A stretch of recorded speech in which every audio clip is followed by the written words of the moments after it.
The world's a bit crazy right now, isn't it? Everywhere you turn, there is fear, anger, frustration, a lot of uncertainty. And it can be overwhelming for our nervous system to be surrounded by it all the time. So one of the things that we teach in the Conscious Awakening program is how do we regulate our nervous system? And it can be done faster than you think. The moment that you start to feel this tension, and it's almost an addiction. Do you find that you keep watching the news, you keep looking at posts and news feeds, and because it's like this dopamine hit starts to happen, the adrenaline gets going, and we start to watch it. But what it's also doing is overriding the nervous system. So I'd like to teach you a couple of things that you can do to support yourself in staying healthy and resilient and grounded and calm and well in times of stress and uncertainty. So the first thing is to stay in your body. If you can create a practice when you get up in the morning before you get out of bed, to just come home into your body. I like to start with some belly breathing, just really come into the body. And then I go into what's called the central channel breathing, where I imagine that I'm drawing energy up from my feet into my belly, and I exhale up and out through the crown of my head. And then I breathe in from above, down into the belly. Let it feel good, shoulders stay soft, and exhale. So even when you're lying in bed, you're still breathing from the head, above the head, into the belly, out the feet, from the feet into the belly, out the head. And then I'll generate some heat with my hands. And I'm feeling sleepy. I haven't even opened my eyes yet. And then I take my hands and I literally cover my eyes. And as soon as I do that, I feel this beautiful need to inhale and exhale. And I give myself 1 to 3 breaths, whatever feels good. You'll know when you've had enough. And notice how this starts to awaken your body in a very gentle, beautiful way. Arms come down. And then I think of a few things that I'm grateful for. It might be simple. It might be my warm, snuggly bed. It might be something I'm looking forward to doing in that day. It might be if I can hear birds chirping outside the window.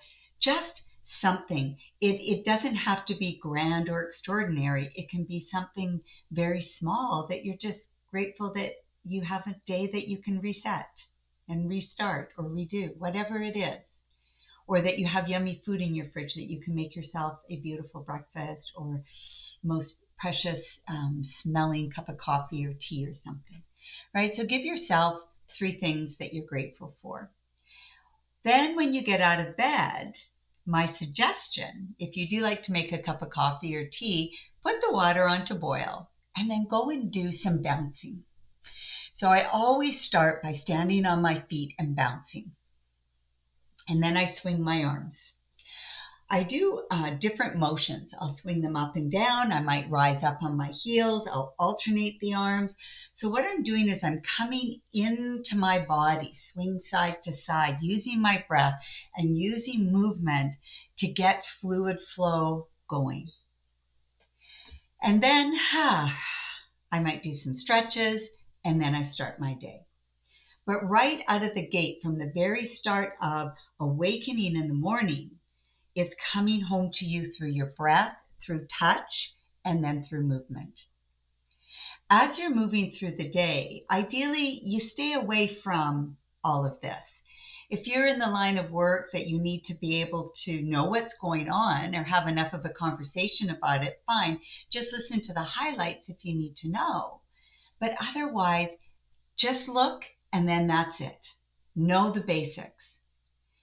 The moment when you're going through your day, if you're starting to feel overwhelmed, what is happening when we start to feel overwhelmed or fearful or anxious? Is that the energy is coming up out of our body into our head. And then it literally rises if you're headed into a panic attack or an anxiety attack, where you start to feel, dry mouth, lightheaded, tingly, like you almost could pass out, right? That's what's happening when we're actually having a panic attack, anxiety attack. But even if we're getting this fear, this anger, this sense of uncertainty, frustration, why people do what they do, right? Look at the body, how tense it gets as soon as I even talk about it, right? Soon as you start to notice, just take a moment and pause. Hand on heart, hand on belly. And go back to the same breathing that you did in the morning. Just be aware of the breath. Feel the breath. Notice where you're breathing. If you're breathing up into your chest, you are doing what we call sympathetic breathing. This is where we breathe when we're in the fight, flight, and freeze. Draw the breath down to the belly. Slow the breath down. Now remember, when we're calming ourselves, it doesn't mean we have to move slow throughout the day, right? Calm is smooth and smooth is fast. So when we become present and grounded and centered, we're actually become more efficient and productive through the day because we're present and we're in the moment. So just allow your breath to ground you. And even as you exhale, send any energy that doesn't serve you down into the earth, because Mother Nature, Mother Gaia, always transmutes that into love. And then just notice how you feel and create an intention, right? So as I move through my day, my intention is grounded. My intention is love. My intention is peace. My intention is connection. Whatever it is, but create a new intention for yourself of how you'll move through the day. Right? Let go of what doesn't control you and focus on what's in your control. What's in your control is how you respond, how you show up, and how you ground.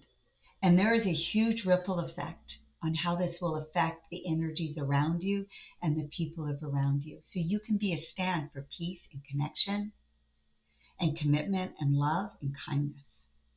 And notice how the energies around you also shift.